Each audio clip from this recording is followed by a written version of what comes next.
ಪಾಂಡುಪುರದಲ್ಲಿ ನಮ್ಮ ಧರ್ಮರಾಯರಿದ್ದರು.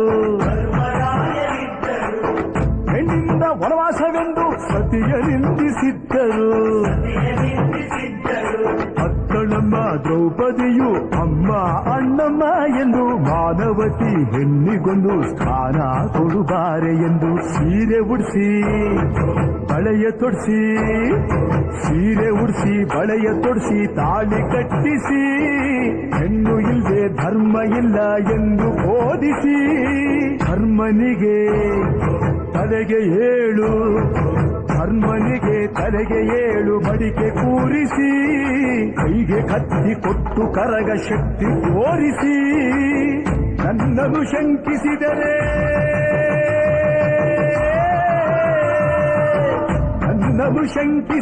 ಪ್ರಳಯ ಎಂದಳಮ್ಮ.